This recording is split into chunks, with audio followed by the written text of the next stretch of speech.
Hello, my name is Silhouette Gomez. Um, Not quite sure what to say. Let's see. One of my babies. Um, let's see here. I guess I should tell you that I'm a surviving cancer patient. I call it the purple, what do they call it, bows? Because you know how they have the pink ones and the purple one. Or it should be purple, being that I'm a survivor. Let's see. Where should I start? Let's start off where how I wasn't supposed to have kids. Back in, let's go back in 1993, I found out that I had chlamydia for the first time. Well, not first time, but the only time. It was given to me by one of my fiancés. He was fooling around, and unfortunately, and I had caught the sexually transmitted disease, which had caused me to have chlamydia, causing me to also have spider webs in my uterus, making it where I was barren, I believe is what they call it, where I'm not allowed to have children. But as you just noticed, I have a child. But just to let you know, I have 5 of them running around here. Let's see. But my insides were really messed up, and I think that's what caused me, or helped cause, the cancer that ended up forming in my body. That's what I believe. Later on in life, a few years later, I would say around 97, I ended up having a tubal pregnancy. No, 96. I ended up having a tubal pregnancy, and then that's when we found out that I ended up having cancer.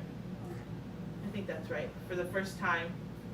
For the tubal pregnancy, I went to Prayer Mountain. Can't recall where it's located, but somewhere in, I think it's Northern California, Riverside, I believe. And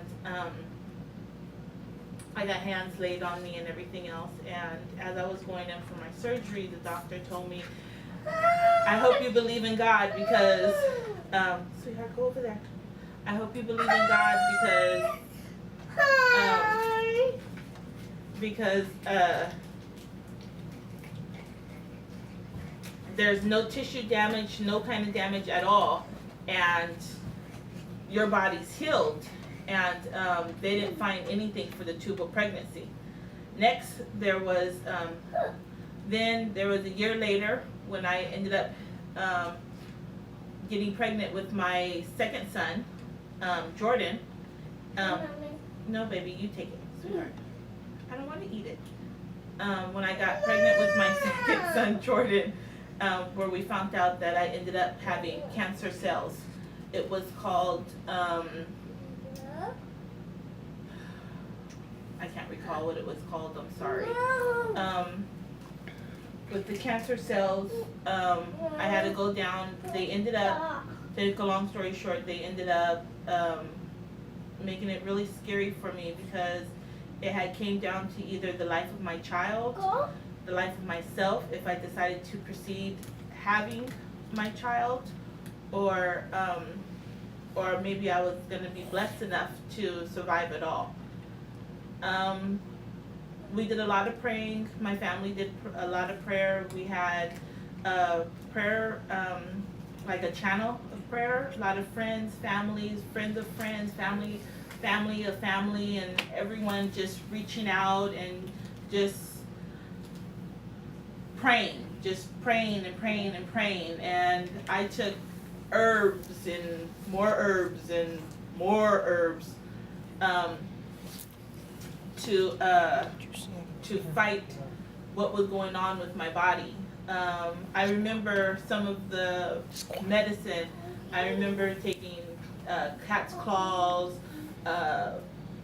fish, some fish medicine, some tiger something. I was on golden seal. I was on so much stuff. I can't even remember everything. I just remember there was like 20 bottles a day that I would have to take of medicine, if not more, every single day for like a whole year. It was ridiculous. But you have to do what you have to do to try to survive and to try to make it, especially when you're going through the situation that you're going through and how serious it was. It ended up where when it came down, I had to talk to my doctor about my body and the cancer and stuff like that that was going on at the time. Right now, I could literally say that it's dormant, which is a blessing. I am cancer free, I guess you could say it. Well, that's how they say it to me, even though it's dormant, but there hasn't been any positive cells that they've seen in the last, I think it's been 5 years now. So that's cancer free, even though they're still dormant.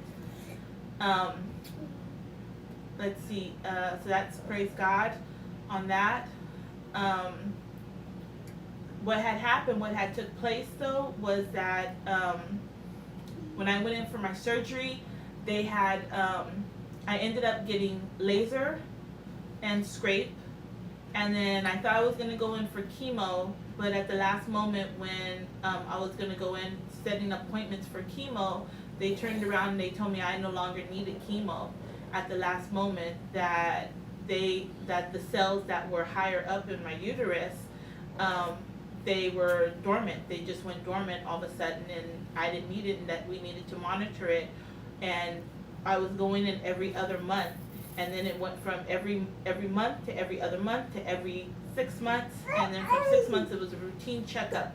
6 months, 6 months, 6 months, 6 months for every, I think it was 3 years out or something like that. And it was just a constant checkups. And then anything, even when I had pap smears, when anything down there, they would always check for any kind of cells, anything like that in any way, just to make sure that the cancer didn't come back. Or even to this day, they still, if I get sick or anything like that, or if there's anything with the inside of my body, they still check just on the safe side. But that's basically me and what had took place and what had happened. How many years? It's been now about, let's see, it's been about 13 years now, I believe, since I fought cancer. Because my second oldest son is 13 years old now. So yeah, it's been 13 years that I went through the experience and that I fought it, and I'm still here, and I'm still a survivor. So thank you for listening to me. You guys have a nice day.